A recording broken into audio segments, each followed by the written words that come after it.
Assalamualaikum warahmatullahi wabarakatuh. Yang terhormat Bapak Aziz selaku dosen pengampu dari mata kuliah pengembangan karakter, izinkan kami dari kelompok 3 untuk menjelaskan teori pembentukan karakter dari kajian Charlotte Mason.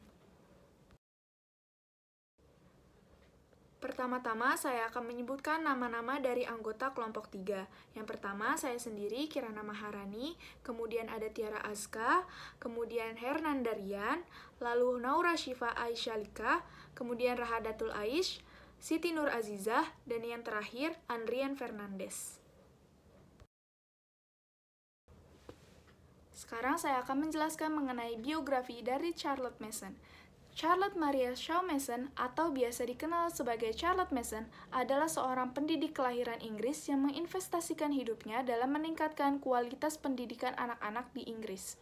Charlotte mengajar di sekolah selama lebih dari 10 tahun di Davison School Worthing.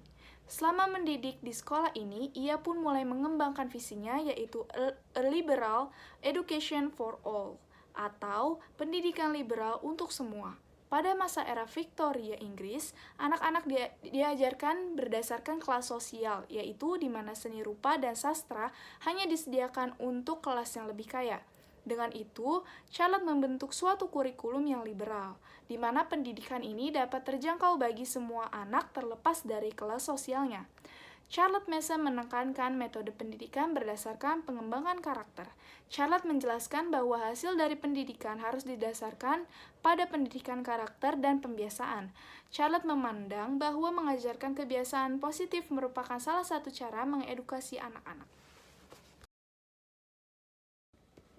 Kemudian adapun pengembangan karakter menurut Charlotte Mason. Charlotte Mason selain sebagai seorang pendidik juga merupakan penulis yang produktif dalam menuangkan ide-ide serta pemikirannya yang kemudian berdampak besar pada pendidikan Inggris hingga masa kini. Konsep-konsep pendidikannya ia terbitkan dalam buku sebanyak 6 volume, yaitu Home Education, Parents and Children, School Education, Ourselves, Formation of Character, and Towards a Philosophy of Education. Dalam pemikirannya, pada An Essay Toward a Philosophy of Education, ada 3 prinsip utama dalam proses menumbuhkan karakter anak melalui pendidikan menurut Charlotte, yaitu sebagai berikut. Prinsip utama dalam proses penumbuhan karakter dalam An Essay Towards a Philosophy of Education. Yang pertama, pendidikan adalah suasana atau atmosfer. Dalam hal ini, Charlotte berpendapat bahwa suasana yang kondusif penting dalam pendidikan anak. Suasana pendidikan ini juga ditentukan dari orang tua, karena anak akan mengikuti perilaku maupun tindakan orang tua. Jika orang tua suka membaca, maka anak cenderung akan ikut suka membaca. Jika orang tua khusyuk sembahyang, maka anak pun akan respek pada kegiatan ibadah, dan juga sebaliknya. Charlotte juga percaya bahwa membiarkan anak belajar di luar ruangan jadi hal yang paling penting dalam pendidikan anak. Prinsip utama yang kedua ada prinsip disiplin kebiasaan atau disiplin. Disiplin kebiasaan yang dimaksud adalah dengan membentuk kebiasaan anak untuk disiplin. Charlotte memandang bahwa perilaku yang tidak diinginkan dapat diubah dengan mendidik anak ke arah perilaku yang diinginkan, yaitu dengan berulang kali mengedukasi anak tersebut sampai perilaku yang baik menjadi kebiasaan. Disiplin kebiasaan dalam pendidikan anak ini menekankan pada pentingnya pembentukan kebiasaan yang baik yang dimulai sejak bayi. Kebiasaan yang paling mendasar dalam pembentukan prinsip dan anak adalah dengan habit of obedience dan habit of attention. Habit of obedience berarti anak dilatih untuk menundukkan rasa tidak sukanya. Anak dididik untuk membuat pilihan atas dasar benar atau tidak benar, bukan suka atau tidak suka, sehingga anak terbiasa untuk langsung mengerjakan kewajiban tanpa banyak alasan. Lalu, habit of attention, yang berarti anak dilatih untuk terbiasa berkonsentrasi pada apapun yang sedang ia kerjakan sampai tuntas. Dalam hal ini, orang tua berperan penting dalam berhati-hati dengan apapun yang membuat anak mudah terdistraksi. Misalnya, konsumsi layar dan gawai yang cenderung sangat dibatasi. Pembatasan ini sampai anak dianggap sudah bisa mengendalikan diri. Lalu, prinsip utama yang ketiga adalah dengan mempresentasikan ide kehidupan atau ide hidup.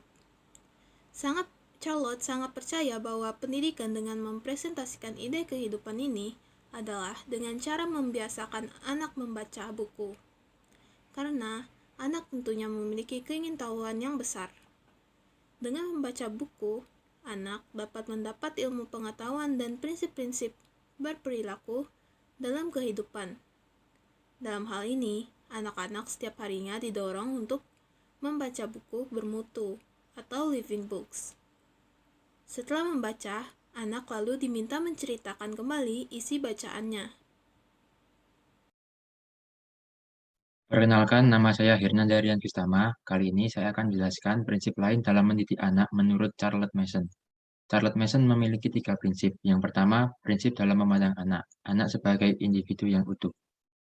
Prinsip ini menjelaskan bahwa dalam memandang anak, kita menerapkan sudut pandang dan harus memahami betul bahwa anak merupakan manusia yang dari lahir mempunyai kepribadian yang utuh.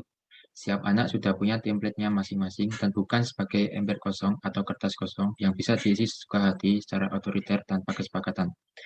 Lalu cara berkomunikasi dan berrelasi dengannya, sama dengan kita berrelasi dengan manusia lainnya, setara, semartabat, dan saling menghargai. Kesepakatan, sadar akan haknya dalam menentukan pilihan, dan memfasilitasinya untuk bisa belajar memenuhi kewajibannya adalah bagian dari proses pemenuhan prinsip.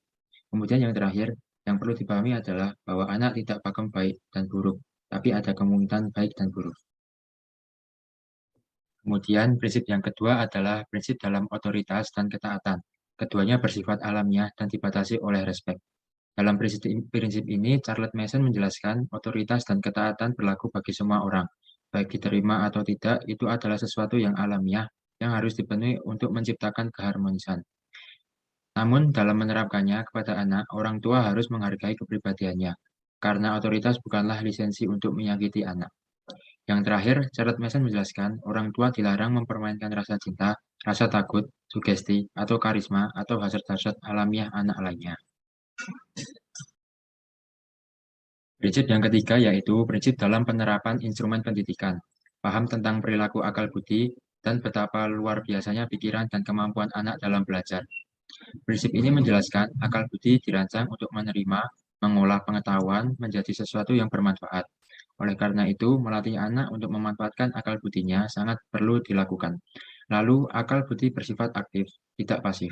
Metode belajar dengan narasi yang indah, berdiskusi, dan mengaitkannya dengan hal-hal nyata yang ada di sekitarnya lebih penting dibanding membebani anak dengan tsunami informasi. Dan yang terakhir, menyajikan fakta dan alasan dalam menyajikan ide sesuai dengan minat, bukan sebagai doktrin tanpa latar belakang. Sekian, terima kasih. Baik, saya akan melanjutkan dari poin 3, yaitu prinsip dalam penerapan instrumen pendidikan. Paham tentang perilaku akal budi dan betapa luar biasanya pikiran dan kemampuan anak dalam belajar. D. Menggunakan pendekatan yang kontekstual dalam setiap topik pendidikan, sehingga anak bisa menghubungkan dan merelasikan pengetahuan tersebut dengan masalah atau kebutuhan yang ada. Bukan pengetahuan yang akhirnya tidak ada manfaatnya. E. Rancang kurikulum tanpa membedakan kelas sosial atau prinsip kesetaraan dengan mempertimbangkan 3 aspek, yaitu kuantitas, variasi, dan kualitas. F. Prinsip sekali baca atau single reading kemudian dinarasikan harus disiplin dilakukan. Bukan dengan model pengulangan terus-menerus yang melemahkan. Pengetahuan hanya akan menjadi hafalan saja jika proses pengulangan bacaan dilakukan. Untuk anak bisa memiliki pengetahuan tersebut harus dinarasikan dan dipraktikkan. Poin 4. Prinsip dalam pembimbing pertumbuhan moral dan intelektual anak. Mengenalkan hukum kehendak, the way of the will, dan hukum nalar, the way of reason. A. Anak diajari agar bisa membedakan keinginan dan kebutuhan, sehingga ia bisa mempunyai kemampuan dalam berkehendak. Pengalaman mencoba kegiatan secara spontan, baik berhasil ataupun gagal, merupakan proses pertumbuhan moral dan intelektual yang baik. Cara ini tidak membunuh orisinalitas karakternya. B. Anak diajari cara mengelola nalar terhadap sesuatu ide, gagasan, atau situasi yang harus ia kehendaki. Tujuannya agar ia bisa menentukan pilihannya secara sadar, tahu resiko, tidak asal-asalan. Pada akhirnya, anak bisa belajar kecewa dan berbahagia dari pilihannya itu. Poin 5. Prinsip dalam menerapkan kebenaran. Sains dan spiritual tidak terpisah. Keduanya saling melengkapi. A. Kebenaran universal adalah kebenaran yang berlaku dan hadir dalam setiap insan, karena kebenaran itu berasal dari Tuhan. B. Kebenaran yang didapat dari proses sains dan spiritual bisa diterima oleh anak sebagai kebenaran dan memandunya untuk seimbang dalam hidup di dunia. Baik, di sini saya akan menerangkan tentang penerapan metode Charlotte Mason. Yang pertama ada di fase prasekolah usia 0-6 atau 7 tahun, dan yang kedua ada fase belajar terstruktur, yaitu dimulai dari usia 6 tahun. Yang pertama ada fase prasekolah. Di fase ini mengutamakan pelatihan kebiasaan baik dan pengembangan minat belajar alamiah. Dalam fase ini, anak-anak merdeka melakukan apa saja, asal tidak melanggar prinsip kesehatan dan moralitas, atau biasa disebut masterly inactivity. Anak-anak juga dibiasakan untuk banyak menghabiskan waktu di ruang terbuka, terutama di tempat-tempat yang masih alami, sesering dan selama mungkin. Yang kedua ada fase belajar terstruktur. Charlotte Mason menggunakan konsep generous curriculum and short lessons. Artinya, anak-anak diberi banyak mata pelajaran, namun durasinya singkat-singkat. Dengan demikian, wawasan anak akan luas, tetapi dalam belajar ia tidak mengalami kelelahan. Durasi, jumlah, subjek, dan bobot kesulitan buku bacaan akan terus meningkat seiring dengan bertambahnya usia anak. Dalam mendidik anak, Charlotte selalu menekankan untuk bersifat lemah lembut, menyesuaikan target belajar dengan kepribadian dan kapasitas real anak yang tidak terlalu mudah sehingga membuat ia bosan, tapi juga tidak membuat terlalu sulit sehingga anak frustasi. Metode Charlotte Mason sangat menekankan pentingnya memahami filosofi atau why sebelum mulai menyusun materi apa saja yang perlu masuk ke kurikulum atau what, dan cara mempelajari yang paling tepat atau how. Teknis bisa berubah-ubah, namun prinsipnya tetap. Penerapan metode Charlotte Mason dalam homeschooling organisasi Charlotte Mason Indonesia adalah sebagai berikut. Yang pertama adalah mempelajari filosofi. Penting untuk mempelajari filosofi pendidikan terlebih dahulu karena untuk fondasi dasar yang kuat akan mempermudah urusan teknis ke depannya. Yang kedua, ada menerapkan kurikulum yang bervariasi. Charlotte Mason menyajikan kurikulum yang bervariasi bagi anak-anak. Pada kesehariannya, anak-anak akan belajar banyak subjek, menyesuaikan tiap subjek melalui ide-ide yang ada dalam living books. Yang ketiga, ada menerapkan jadwal belajar. Jadi jadwal dibagi menjadi dua jenis, yaitu pelajaran harian dan mingguan. Pelajaran harian itu mempelajari subjek tertentu pada tiap harinya, sedangkan pelajaran mingguan hanya sekali dalam seminggu pada hari tertentu. Meskipun belajar berbagai macam subjek tiap harinya, tapi durasi sesi akademis hanya berkisar 1-2 jam saja. Yang terpenting adalah mereka melakukannya dengan fokus.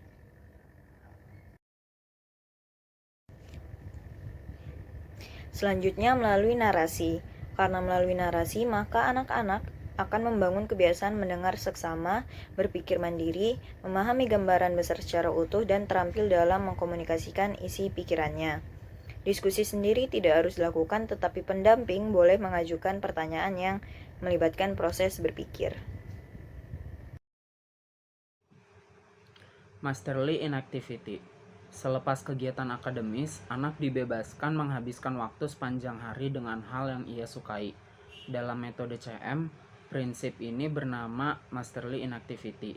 Dari kata master dan inaktif, artinya orang tua memegang kendali, tapi tidak melakukan apa-apa. Anak bebas melakukan kegiatan apapun selama tidak melanggar aturan dasar dan batasan yang ditentukan oleh orang tua.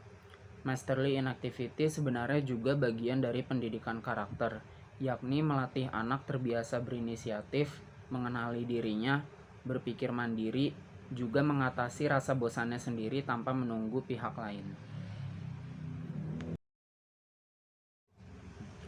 Kegiatan luar rumah. Homeschooling bukan berarti membatasi kegiatan anak di luar rumah. Mereka tetap dapat bergaul dengan teman sebayanya, melalui les ataupun kegiatan bermain. Yang terakhir adalah pendidikan adalah keyakinan. Seringkali kita meyakini bahwa cara meraih kesuksesan adalah dengan melakukan hal-hal besar yang membuat banyak orang terkagum-kagum. Sementara itu, hal-hal kecil yang dilakukan setiap hari seringkali tampak remeh karena tidak tampak bermakna. Tetapi jika kebiasaan-kebiasaan kecil ini dibangun secara konsisten setiap hari dan membuat kemajuan sebanyak 1% per hari, kiranya bagaimana hasilnya setelah 365 hari? Kutipan di atas adalah terjemahan dari tulisan James Clear dalam bukunya Atomic Habits pada tahun 2018. Melalui kutipan ini, dapat dipahami bahwa proses sederhana sekecil apapun akan tetap membuahkan hasil jika dilakukan secara konsisten. Agar bisa konsisten, orang tua perlu memahami konsep dan yakin setiap proses belajar itu bermanfaat.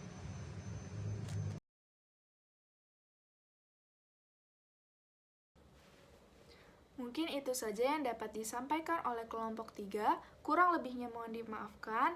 Terima kasih. Wassalamualaikum warahmatullahi wabarakatuh.